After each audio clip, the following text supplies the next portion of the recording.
There is a mistake that I see so many surfers are making, but it's to no actual fault of their own. And I feel like in the world of surf improvement, there can be so much focus on technique that we do miss a lot of the core foundational and underlying principles that are pretty easy to understand and that we can implement to make a massive shift in our surfing in a relatively small period of time. So today, that's what we're going to be aiming to give you. The water examples as well as some drills that you can practice today to improve some of these really important aspects of your surfing. Things such as the pop-up and takeoff, completing our turning maneuvers, as well as just the ability to generate speed and flow on the wave. So let's get right into that now. And if you are new here, my name's Considine, and I'm a professional longboarder, a surf coach, and a physiotherapist. And I created a platform called longboardsessions.com to help surfers experience the absolute best out of their surfing.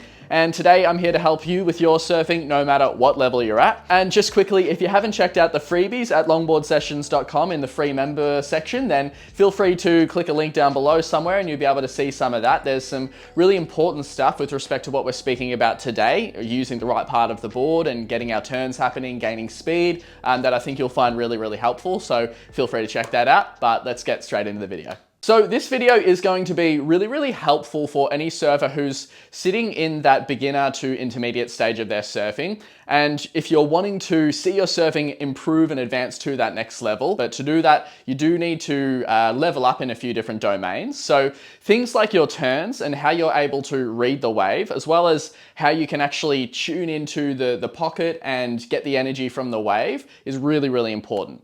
It's also going to be really, really helpful for anyone who's trying to progress a specific maneuver. So maybe this has been trying to nail a cutback, or you're wanting to work on floaters or top turns, or even just get better at holding your line when you're trying to cross step. Then there's a really high chance that what we're going to speak through today is going to play a huge part in that progression and development. And once you do get this piece right, you'll notice that those maneuvers suddenly start to feel a lot more achievable and you're able to focus on them better. Now, let's talk about the key problems that this is actually going to solve. So for beginners, one of the biggest problems is the takeoff and the pop-up. And more specifically, just after you've popped up, you might find that as soon as you're on your feet, you're starting to lose your balance and you can't quite get your feet right and you're feeling a bit wobbly. And also we can't find any speed. And this is where our surfing will suffer from falling maybe more than we feel like it should, which is actually really, really common. And what we'll speak about today will directly fix that. Now, even as we progress past the beginner stage through to the intermediate surfers, you might not be falling in every wave, but your surfing might start to feel really, really sticky. And by sticky, I guess I mean that you're riding along, but you kind of feel like you're glued to the water a little bit, and your board doesn't want to release and accelerate, and your turns just might feel really, really stuck, and you just can't generate any momentum or flow or get any of this going, even if you're trying to. So this stickiness can show up in a couple of different ways as well. One is across your whole ride where you're trimming along, but you're not really generating that speed and flow. And the other is when we're doing maneuvers, where you do go to do something like a big turn or a cutback, whatever it might be, but it just doesn't release in the way that you want to. And therefore you might bog a rail or it just feels really, really clumsy and awkward.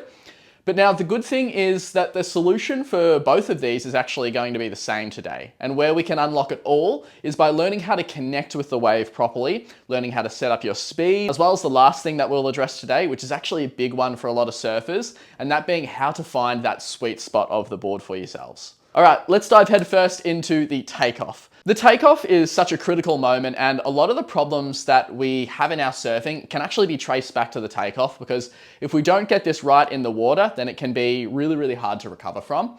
So what I see happening a lot for most surfers, and what goes wrong tons here, is we're actually popping up too late. And so what might happen is we paddle for the wave and then it picks us up and we feel like we're accelerating down the wave face, but we actually wait too long to get that pop-up happening. So this means that maybe we're popping up and getting to our feet at the bottom of the wave, or maybe we're starting that process at the mid face of the wave, but because it takes us a bit longer, we actually get to the bottom of the wave.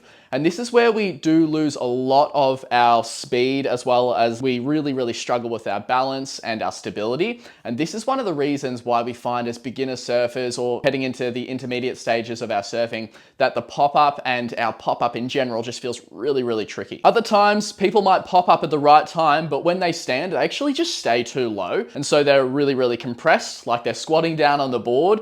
And the problem with this is you've actually got no room to move, and so you can't maneuver the board where you want to, and so you're stuck in this stance feeling pretty cramped, and the whole thing just feels a little bit stuck and awkward.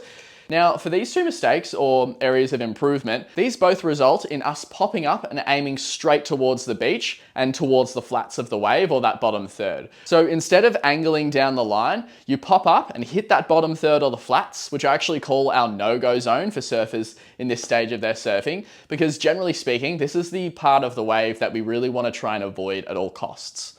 Now, there's two big reasons for this. Firstly is our balance. So when you're at the bottom of the wave, there's way less water that's actually wrapping around the inside of the rails. And secondly, the bottom of the wave is actually where all of our speed dies. I always like to say it's kind of like we're riding a bike at walking pace. So you're finding it pretty hard to stay balanced and steer. But as soon as we get our speed up, such as popping up higher on the wave and angling down the face of the wave earlier, it's more like we're riding that bike downhill, and we've got way more of a smooth sort of rhythm to us, and we will feel more stable as well. And somewhat to that point as well is we do want to avoid the flats unless you're engaging the rail. So I like to say the only time you should be really low and getting into the flats of the wave is if you're doing a proper full rail engaged bottom turn like John or something like that. But otherwise, we do want to stay higher if we can.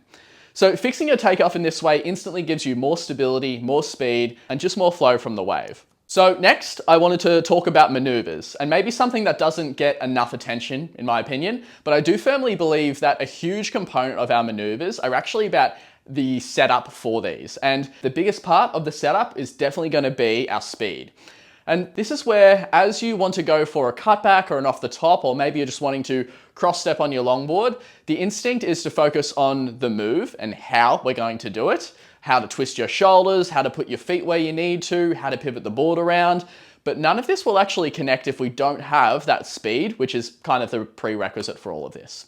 So advanced surfers do kind of intuitively and instinctively know this from their experience. That's why if they do lose flow on the wave, you'll see the first thing that they do is they try to rebuild their speed. They never force a maneuver without it because they just, again, have the experience that that's not going to work. So if you try cutback without speed, you'll bog a rail. If you try to cross step without speed, you will lose your balance and wobble a little bit. So the key here is pretty simple. Before you go for the maneuver, we're going to prioritize our speed. So the drill that we can think of to really get this going is, instead of rushing, take a few seconds to connect with the wave first. And the way I like to do this is climb up or remain high on the wave face, ideally in the middle to the top half of the wave, and match your line to go right along the wave, not having your board angled towards the beach, and lean onto that front foot and give the board and the wave 2 to 3 seconds to really generate some good momentum in this position. Then once you feel like you've got some speed under your feet and you're going along pretty nicely, that's when we're going to start to initiate our maneuver. And this tiny little adjustment, so just giving yourself a few more seconds and putting yourself in the right part of the wave and the board, is just going to give yourself that extra time to build speed, and it does have a pretty transformative effect on our maneuvers. Most importantly, they stop feeling forced and stuck, and they'll start to feel a little bit more natural. And you'll find that these moves that you have been having a fair bit of trouble with have started to click. And a really important final point that I wanted to make today is talking to you about the sweet spot. And I think the sweet spot is where I feel like all the magic does tend to happen, because it's the part of your board where if you do get it right, the board just starts to take off and it starts to flow, and suddenly you're building speed with very minimal input from yourself. Now, most surfers are not in that sweet spot, and some are too far forward where the nose kind of wants to dig in. Or more often, what I see is we see people too far back, and that's where we have a lot of drag and that stickiness that we were talking about. So then we just need to ask, where is that sweet spot? And as a rule of thumb, I think it's around the middle of the board, generally speaking, but it does depend a little bit on the shape of the board. So on a pill-shaped longboard with the wide put right in the middle, the sweet spot is pretty much going to be dead center in the middle. On a board with the wide point further back, the sweet spot also sits a little bit further back, and a wide point forward board, you'll just be ahead of the center. For me on a longboard, what I like to stick with as a blanket rule is that our sweet spot will be about one of your foot lengths in front of that center of the board, and that's where I'm going to be landing my front foot. On a mid-length, this is pretty similar, just maybe a foot's length in front of the middle of the board. But on a short board, this is where it slightly differs because you've got a wider stance for the entire wave essentially. And because of that wider stance with our feet essentially at the more extreme ends of the board, the front foot usually sits a little bit further forward and the back foot of course is further back, all the way kind of at the tail pad for the most part. Super important thing to really hone in on is the sweet spot is all about your front foot, not the kind of midpoint between both feet or the balance between where the front foot is and where the back foot is. If your front foot is on that sweet spot, that's where we're going to be good to go. And then especially on longer boards, you can actually adjust that back foot position. I like an adjustable back foot. So we keep our front foot locked onto that sweet spot and we adjust that back foot, moving it forwards when you want more trim and more flow. And so getting more narrow in your stance to glide and then a little bit wider so you can play with your controls. So I hope that's really, really helpful. If you have any questions based off anything we covered there, then make sure you leave me a comment down below. I'm happy to have a bit of a chat there, as well as any things that you'd like to see in the future on this channel. Again, I really, really appreciate that. Somewhere on the screen here, I will be placing another video that's actually going to help free your body up for a lot of the important movements that we have in surfing as well, drawing on some physio experience. So I hope you enjoy that one. But otherwise, we'll catch you on the next one.